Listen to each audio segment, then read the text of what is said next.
Olá, senhores, sejam muito bem-vindos a mais um vídeo no canal Coruja do Carvalho, e o vídeo de hoje é trazido a vocês através de uma doação do Angel, e eis o que ele tem a dizer.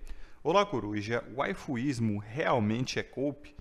Sempre que aquele seu amigo mais carente começa a falar sobre relacionamentos, seja dentro ou fora do ambiente masculino, surgem aqueles bilhões de regras, como o tipo do cabelo, cor da pele, olhos, até o tamanho do pé. E como diria o falecido Epi, cara, o que você quer é uma waifu, com aquele sotaque carioca. E veja se o Epi não está absolutamente correto nessa frase. Eu não trocaria o feminino perfeito por uma que eu sei que é má. Sim, eu também sei que nem todas as mulheres são más. Mas não vem ao caso porque eu sei que a waifu sempre será infinitas vezes superior. Só um homem que não sabe qual a sua mulher ideal faria essa troca, e é exatamente o que eu acho que acontece.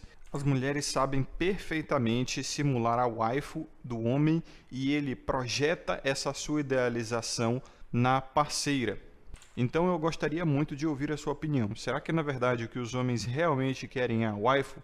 E se for verdade, isso não iria contra a ideia do cope, que é a eu queria X, não consigo X, logo recorro a Y para cooperar comigo.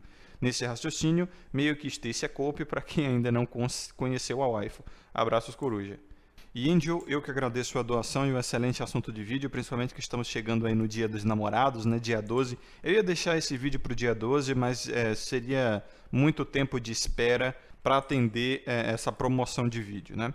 Lembrando a vocês, senhores, que se quiserem apoiar o conteúdo aqui do canal e promover um tema de vídeo, o link está aqui na descrição e no comentário fixado. E já que eu estou com baixa demanda, eu diminuí, né, o valor da doação mínimo aí para escolher um tema de vídeo, né? Quando eu tiver aí com uma demanda maior, eu vou manter aí o valor normal justamente para poder atender todo mundo. Mas enfim, se vocês querem apoiar o conteúdo de maneira 100% gratuita, vocês podem sempre deixar o like, se inscrever, compartilhar o vídeo, ativar as notificações e comentar aqui embaixo livremente aí, né? Mas enfim, vamos ao vídeo, né? Teve um vídeo fenomenal do Epifania que ele justamente falou sobre isso, né? E o título era: você quer uma namorada, uma esposa, ou você quer uma waifu? E o Epifania, ele é um cara bastante ponderado, né? Ele entende as coisas muito bem, de maneira bem equilibrada. É por isso, inclusive, que eu me associei a ele, né, na tríade sinistra lá junto com o Trunks.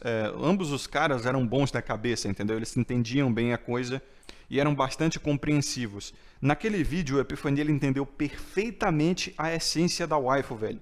E não demorou muito para ele entender. Não precisou de muito, tá ligado? Eu expliquei a ele o que era rapidamente no WhatsApp e ele pegou a essência da coisa facilmente. E no vídeo em questão, ele estava analisando um daqueles posts tradicons aí, né, a respeito do que é a parceira perfeita. E aí o cara tinha, assim, um checklist enorme, cara, de coisas que a moça tinha que ter para ser a parceira dele. Aí, tipo, chegou até uma parte onde ele falava sobre os pés da mulher ali, que tinha que ser pequenos, delicados e bonitos e não sei o quê. E aí, o questionamento do Epifania foi justamente esse. Espera aí, cara, você já está trazendo para a mesa uma concepção pronta do que é uma mulher ideal para você. Então, assim, você já está se relacionando antes de começar a se relacionar, você está se relacionando com a ideia antes de se relacionar com a pessoa, e você está esperando que você vai encontrar essa pessoa perfeita no mundo real. Cara, isso é fantasia. E tudo bem, a gente critica as mulheres também por fazerem isso, né? Que elas têm uma checklist enorme a respeito do que é um homem que realmente vale a pena se relacionar e tal. Então tem coisas desse nível, assim, tipo, tem que ter 1,80 de altura ou mais, tem que ter 6, 7 dígitos na conta. Beleza, não tem nada de errado necessariamente em você exigir o que você quer exigir do seu parceiro. Todo mundo é livre para fazer isso, não tem necessariamente problema nessa atitude. Mas é um nível de perfeccionismo fantasioso que leva ao sofrimento. É literalmente tirar os pés do chão, entendeu? Porque quem é realista sabe que não existe esse estereótipo de parceiro perfeito tão requerido pela sociedade para todas as pessoas, né? E isso falando de mulheres e homens. Então, como eu falei no vídeo da misogamia, né, nós estamos numa geração agora que é extremamente perfeccionista e fica pensando, idealizando demais a respeito do seu parceiro, e isso, na verdade, impede de conseguir um relacionamento. Porque antigamente, nas relações passadas, era mais importante que o relacionamento acontecesse do que ele acontecesse de maneira perfeita, ou mesmo não acontecesse e ficasse só no papel. Hoje não, hoje os relacionamentos perderam o sentido, né? O homem perdeu a sua função social e literalmente você consegue tudo o que você conseguiria dentro de um relacionamento fora dele, tanto para homens quanto para mulheres, isso aí serve. Então, assim, as pessoas, elas já não têm mais motivo para se relacionar e elas basicamente só estão se relacionando por aquela coisa idílica e romântica que vem em filmes. Então, assim, se a aplicabilidade se perdeu, agora basicamente só fica o perfeccionismo, sabe? Tipo, se eu não preciso de verdade de um relacionamento para viver ou sobreviver socialmente, então dane-se, eu só vou ter um se ele vier o perfeito, do jeito que eu quero e do jeito que eu acho que mereço. E todo mundo acha que merece mais do que realmente consegue, né? Então vejam só, criticam-se muitos waifuístas por fantasiarem demais, né, com uma parceira perfeita. Só que o problema não está em fantasiar, necessariamente. O problema está em achar que você vai encontrar essa idealização extremamente específica, extremamente detalhada, andando pela rua, assim, e, acima de tudo, que ela vai gostar de você e vocês vão ter um relacionamento feliz e agradável para o resto da vida. Então, assim, quem é que está fugindo da realidade aí? O cara que ele sabe que o que ele espera de uma parceira perfeita é literalmente um romance fabricado pela mente dele, e que ele não vai encontrar essa parceira andando por aí, tá? E muito menos ela vai querer ele. Isso se ela sequer existir. Então o apaixonamento de todas as pessoas, tá? Tanto homens quanto mulheres, parte principalmente disso aí. Então as mulheres, elas também têm as suas waifus, vamos pôr assim, né? Que dentro da cultura pop japonesa é o husbando. Essas palavras remetem respectivamente a wife e husband em inglês. Só que no sotaque japonês, já que eles não têm certos fonemas aqui do ocidente, fica waifu e husbando, se eles forem falar no sotaque deles, né? E essa terminologia parte da cultura japonesa justamente porque surgiu dessa prática de doujins, né, que são criadores de mangás e animes, etc., que realmente idealizam os seus personagens ali de uma forma extremamente romântica. Se você pega, por exemplo, vamos pegar Naruto, que é um dos mangás e animes mais conhecidos, né? Todo mundo sabe, até os boomer. Quando o Masashi Kishimoto, né, que é o idealizador do Naruto ali, quando ele fez a Hinata, cara, ele fez de uma maneira a qual ele se relacionou romanticamente com a personagem. O nível de detalhes que ele pôs ali é típico de um cara que fica pensando e pensando e pensando como deveria ser aquela personagem, como ela seria no mundo real e como ele gostaria que ela fosse e tudo mais. É um nível de literalmente namoro, né, se você viu o significado da palavra, que é absolutamente necessário para criar uma personagem naquele nível de detalhe e profundidade, sabe? Ele tem que estar emocionalmente envolvido com isso. E a gente não vê esse nível de criação no Ocidente, a gente não vê na cultura ocidental isso aí. Porque aqui no Ocidente a gente não tem essa cultura tanto de história com desenho. Tudo bem que a gente tem os quadrinhos, né, da Marvel, da DC, não sei o quê, mas lá no Oriente isso é muito mais comum, principalmente no Japão. Então, como o Kodama já explicou no seu Manifesto de Amor Bidimensional e Ascensão do Tecno-Waifuísmo, né, aqui na descrição e no comentário fixado eu vou deixar o link, ele fala que isso parte também de um tradifuturismo. Isso é bem comum da cultura japonesa, porque o tecno-waifuísmo ele vai misturar a tecnologia com o tradicionalismo romântico. Aquela coisa da monogamia ou poliginia, do masculino como líder, né, do feminino como submisso, essa coisa toda que a galera tradicon aqui do Ocidente também viaja bastante e adora romantizar. Porém, mistura-se tecnologia para isso, como usar inteligências artificiais para materializar a waifu ali, né?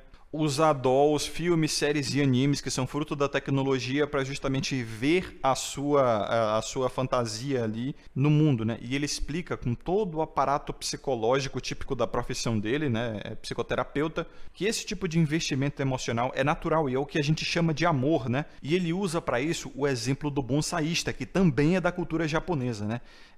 Para quem não sabe, bonsai é uma arvorezinha em miniatura que se põe dentro de um frasco ou de uma garrafa, né? É um artigo decorativo. E ele fala, cara, que o bonsaísta, ele investe anos da sua vida naquele objeto, tá? Ele vai dedicar assim, coisa de 10, 15 anos só para a árvore crescer e depois cuidar dela e deixar ela certinha do jeito que ele quer, podando ali com delicadeza, com atenção aos detalhes. E esse tipo de cuidado, né, é amor, com certeza, mesmo aquilo sendo um objeto inanimado, mesmo sendo uma planta, né? Tudo bem, é um ser vivo, mas tem algumas que são artificiais. E vejam, isso é mais comum dos homens, né? Você vê um mecânico, ele tem um amor especial ao carro dele, né, ou alguma outra obra mecânica que ele fez. Vejam o carpinteiro. O carpinteiro geralmente vai manter os melhores trabalhos para si, né? Os melhores móveis que ele faz, ele mantém na casa dele. E o homem, ele perdeu o contato com isso, com a criação e com o amor que ele põe no objeto que ele cria por conta da diluição dos trabalhos manuais, né? Principalmente os trabalhos manuais individuais. Hoje em dia a gente só tem trabalho manual de esteira. A gente não tem mais um trabalho manual de criação, de você criar uma ferramenta, um móvel, uma peça mecânica, uma pintura e coisa do gênero. E todo homem que tem instinto criativo sabe que você tem que estar emocionalmente envolvido na sua obra de tal forma que as suas emoções e sentimentos se atrelam àquilo. E você começa a amar aquela obra e vira sua queridinha, tá?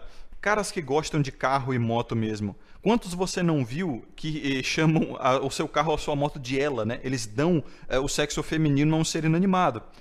Isso por quê? Isso também porque parte daquela noção tradicional de que o masculino cria e o feminino recebe essa criação, provisão e proteção e também é submisso à vontade do masculino, né? Então você vê, o cara que ele tá com seu carro, sua moto que ele ama tanto, ele vai dar provisão e proteção a ele e por ser um objeto inanimado vai ser submisso à sua vontade. E, mano, se você de alguma forma tirar esse objeto desse cara, ele vai ter um sofrimento tal qual um cara que perdeu a sua amada que a gente vê em filmes por aí, tipo o John Wick, tá ligado? Então isso faz parte da construção psicoemocional do ser humano.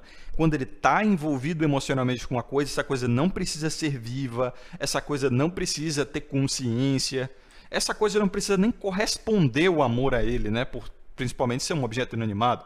É por isso que a gente vê um monte de cara dentro de relacionamento abusivo, cara, onde a parceira não faz por ele 1% do que ele faz por ela. Porque quando o sentimento vem, quando o cara começa a nutrir esse sentimento, dane-se o resto, tá ligado? Não precisa ser animado, inanimado, correspondente, recíproco, nem nada. Então, no caso dos relacionamentos afetivos românticos, agora eu estou falando de pessoa para pessoa, todas as pessoas, independente do sexo, vão ter essa idealização. E vejam que as mulheres elas são mais conscientes a respeito disso. Homens e mulheres fazem isso, mas as mulheres são mais conscientes, porque de fato elas são mais exigentes, então naturalmente elas precisam estar conscientes dessa checklist que elas têm que ter aí para selecionar os homens, né? O homem, no geral, ele é mais abrangente no seu gosto, então ele não tem uma checklist tão específica assim, geralmente. Porém, naturalmente, tipicamente, as mulheres são maiores apreciadoras de romances, né? Como a gente pode ver, quem são as maiores consumidoras de novelas, de livros, a respeito de relacionamento, de contos, né? Enfim. Só que, geralmente, essas obras são criadas por homens, mesmo que o alvo seja o público feminino.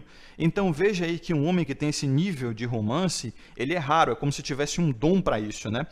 Só que ainda assim é unido a um instinto criativo do homem. O cara ele tem esse nível de romantização, só que ele não fica passivamente esperando que esse romance aconteça. Ele vai e cria o romance. Isso é o que define o masculino, a capacidade de criação, de transformação, né? De pegar uma coisa que não existe, ou mesmo uma coisa bruta, e tirar algo novo dali. É o que define as profissões tipicamente masculinas, como marceneiro, carpinteiro, mecânico, etc. Então vocês percebem aí que, assim como o despertar, como a gente chama, assim como estar consciente das suas paixões, né, das suas vontades, do seu ser como um todo, nos degraus de Maslow, como o próprio Maslow diria, ou como os próprios filósofos gregos diziam, que conhecer o Logos era para realmente poucos, né, como estava escrito no portão do oráculo de Delfos, né? Conhece-te a ti mesmo e conhecerás o segredo dos deuses e do universo. E como é mostrado também no filme Matrix, né? Até tem o oráculo lá e tem, inclusive, na porta do oráculo, na cozinha daquela senhorinha lá, escrito conhece-te a ti mesmo. A jornada do Neo, a jornada do protagonista, do cara que está saindo do mundo simulado, é justamente conhecer a si mesmo, saber o que ele quer, dominar a si mesmo. E aí, depois de dominar a si mesmo, o que é que o Neo consegue fazer? Ele consegue manipular o mundo simulado, né? Parar bala, pular alto pra caramba, até voar e tal. Então ele conhece os segredos dos deuses e do universo, porque voar e parar bala e pular alto pra caramba e ter super força e correr à velocidade da luz é o quê? Coisa de deuses, né? É claro que é a forma metafórica com a qual o filme exprime isso, até porque é um filme de ação, é um filme de fantasia, né? Não estou dizendo que você vai ganhar superpoderes por conhecer a si mesmo, calma aí. Mas quando o homem ele sabe de onde vem o apaixonamento dele, o que é que ele realmente considera uma parceira perfeita e tal, ele começa a ficar consciente disso aí. E aí, como os próprios gregos cunharam, né, paixão vem do radical pathos, que em grego significa doença, o cara finalmente pode parar de se apaixonar. Porque, convenhamos, essa coisa de você ficar tentando procurar perfeição em alguém e achar que você vai encontrar a pessoa ideal, assim, que você especificamente criou na sua mente, cara, isso é doença, conhecido como esquizofrenia. Porque o esquizofrênico, ele é, na verdade, o que pega as ideias dele e tenta buscar no mundo. Ele ouve vozes na sua cabeça e ele acha que essas vozes são reais.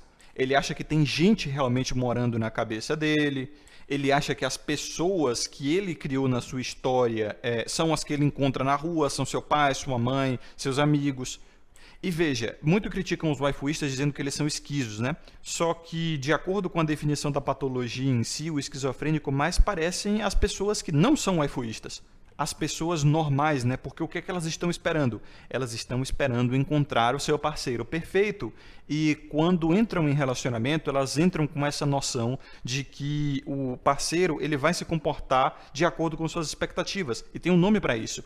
O nome é efeito Pigmalião, porque Pigmalião, num conto grego também, ele era um rei de uma ilha lá que estava muito insatisfeito com o comportamento das mulheres da sua ilha, porque, segundo o conto, elas se vestiam muito mal e davam muito mole para caras errados e tal. Só que ele também era escultor, então ele decidiu esculpir a sua parceira perfeita. Então ele fez uma estátua e deu o nome dela de Galateia. E toda vez que ele voltava para casa, ele dava um beijo nos seus lábios. E ele orava para a deusa Afrodite, né, deusa do amor e da fertilidade grega, para que tornasse Galateia uma mulher real. E aí Afrodite, comovida com a situação, decidiu atender o seu pedido, e Galateia se tornou uma mulher real, e Pigmalião se casou com ela e teve um filho, se não me engano, né, ou vários, eu não lembro. Então veja aí que o Pigmalião ele era waifuísta, né? Até no conto grego tem essa referência. Ele tem o seu instinto criativo, então ele, insatisfeito com a situação do mundo, né, ele decidiu criar algo perfeito, inclusive a partir do instinto masculino de criar algo novo a partir do bruto, da matéria-prima. E aí passou a adorar um objeto inanimado, como a gente tem referência disso há mais de 25 ou 30 mil anos atrás, com a Vênus de Willendorf, que é uma estátua, símbolo de fertilidade, encontrada em Willendorf, na Áustria. E tem, assim, coisa de 28, 30 mil anos ou mais. E se essa estátua era símbolo de fertilidade, não fica difícil teorizar que ela também era um símbolo sexual da época. Muito venerada por homens, né? Então você vê aí que o waifuísmo segue a humanidade desde os primórdios. A diferença é só o nome que a gente dá por conta da cultura japonesa, por conta dessa coisa aí de mangás e animes, né? Da questão dos doujins, que são os criadores e como eles se envolvem com as suas personagens ali. E como tem essa coisa do tradifuturismo, né? Já que o Japão ele é muito comum de ter tradicionalismo e futurismo. É a cultura que mais consegue unir os dois. O Japão é basicamente a cultura que mais mantém a sua tradição viva, porém sem ficar preso no passado. Eles também são pioneiros em tecnologia e inovação e coisas realmente futuristas, né? Só vocês verem Tóquio aí de fundo. Não obstante, toda a civilização tem uma waifu, que é justamente a deusa da fertilidade, do amor, ou a deusa virgem, a deusa casamenteira, sei lá. Na nossa civilização católica cristã, a gente tem o quê? A Virgem Maria. Ela é a waifu, cara. É a mulher perfeita, a intocada, a mãe do Messias, a pura, a que ora pelos pobres, enfim, toda essa coisa do feminino perfeito, dessa idealização e tal. Precisa haver alguma coisa assim para a humanidade se motivar, principalmente o masculino, né? E todo homem tem isso. Isso é tão comum que é até admitido pela psicoterapia, como o próprio Kodama já mostrou, né? Isso parte do próprio Jung, ele chamava isso de ânima, mas a ânima não confunda com a waifu, porque a ânima é o inconsciente social coletivo do que se trata como mulher. Então a ânima é tipo uma waifu social, né? Uma waifu coletiva. E o ânimos é o masculino, né? O que a sociedade admite como características masculinas e também o que é admissível que um homem faça e que uma mulher não faça e vice-versa, né? Era o que Carl Jung dizia. Então, o waifuísta ele só admite isso, tá? E ele passa a se relacionar sentimentalmente mais com a sua ideia do que ficar projetando essa ideia em outras pessoas, projetando isso no mundo. Porque isso é o apaixonamento, isso é a patologia, o pathos, né, do radical da palavra. É realmente doença, cara. E todo mundo sabe. Estar apaixonado é uma forma socialmente aceita de estar louco e doente da cabeça. Então, para quebrar esse ciclo, para não ficar realmente doente, mesmo que socialmente aceito, o waifuísta ele simplesmente fala, peraí, eu ainda quero ter esses sentimentos, essas sensações, essas emoções, mas eu não quero sofrer com a patologia social, então eu vou separar aqui o joio do trigo, vou ficar com a minha ideia só para mim. Então, assim, ideias não ferem ninguém, ideias não geram nada no mundo. Enquanto a sua ideia está na sua cabeça, ela não vai mudar nada no mundo, entendeu? Então, por exemplo, você pode ser julgado criminalmente por pensar em cometer um crime? Não, né? Porque você só pensou em cometer esse crime. Por mais que você tenha planejado tudo, por mais que você esteja pronto para cometer esse crime na sua cabeça, você não pode ser julgado por isso. Então, enquanto está na sua cabeça, não tem efeito nenhum no mundo prático. Então, como é que eu vejo o waifuísmo, né? Eu vejo como uma tentativa do homem de controlar tudo sobre si mesmo, de uma total independência e autorresponsabilidade, onde ele busca autocontrole até mesmo do seu lado mais emotivo, mais apaixonado, mais sentimental e romântico, evitando assim a necessidade de uma outra pessoa para suprir essas necessidades emocionais dele, entendeu? Evitando assim que ele precise de uma namorada, de uma esposa, de uma honrada, ou seja lá o que for, como vocês queiram chamar aí. Não, cara, ele consegue se satisfazer sozinho e ele consegue controlar também o seu ideal de perfeição. Então, respondendo a pergunta aqui do Angel, né? O waifuísmo é cope ou não?